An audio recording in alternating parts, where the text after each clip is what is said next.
dutangiye filime yacu na nyiri Maske. Uyu mugabo muramuzi neza, ni umusore witwa MK.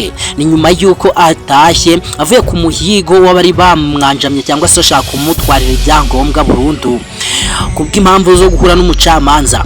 Yari intambara y'ubutita. Ahangaha nibwo Morgan yatahanye ikiniga nyuma yo kumenya amakuru akwiye kuri Kamariza mutoya, uriya mukobwa w'urunyaruvu ugira amatiku n'amanyanga, ufata inzira zombi nta nishikiza afite. Uyu munsi nibwo abashije kuba yashyira Kamariza nyina wa MK mu byago bitewe nuko hari icyo ashaka kugeraho. Target y'uyu mukobwa murayizi nta kindi. Ni nyuma yuko nanone MK akomeje kugabwaho ibitero binyuze kuri Mukase bitewe nuko mushiki wa MK cyangwa se nk'uwa kwitwa mwene se muri rusange we amwikundira kandi ashaka kuba yamusura, gusa Mukase aracyashaka kuba yamwuririraho. Nyuma yuko abagabo bataka MK bakubiswe bakwira imishwaro, uwitwa Tiger yirukankana ibyangombwa bya company ya MK kubera ko bose bari bamaze kumenya ko ari imari.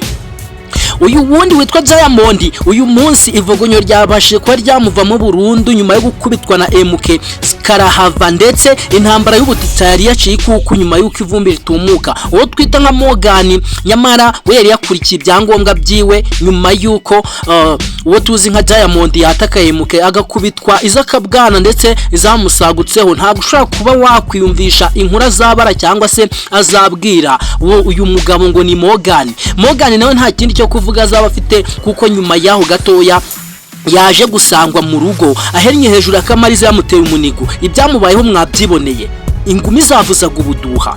Ese muri rusange niba abari bashyize hamwe batangiye kuba bakwisenya, like uwo tuzi Tiger niba acikanye umuzigo wamuterezaga cyangwa se wamuhaga akazi, Morgan bivuze ngo guhiga MK ntago bigishobotse, ahubwo agiye guhiga uwo tuzi nka Tiger. Ikirenze icyo ngicyo wahawe ikigwa nk'umwe wiyizeraga nk'aba professional mu burwanyi, uyu munsi asezeye kuba yashakisha uyu musore bitewe nuko yamukubise inshuro ndetse asiga aryamye mu muhanda nta nuwo kumwegura. Bivuze ngo igihe kirageze ngo bose baterwa ubwoba n'ibyo bakoze byose.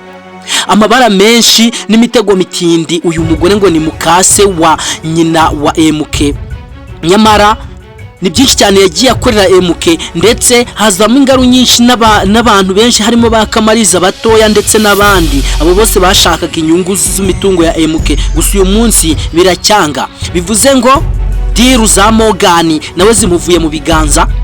Igisigaye ni umuhigo w'abantu babiri, MK higira iburyo, Morgan higira ibumoso.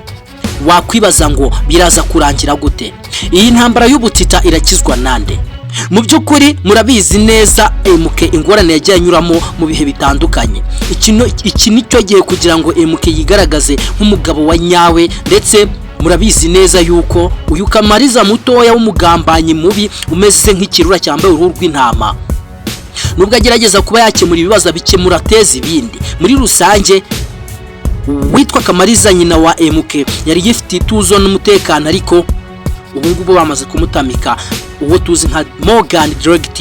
Ibipfunsi byayo mumereye nabi, bivuze ngo ibintu byose bisubiye bubisi, impande zombi zigiye guhigana.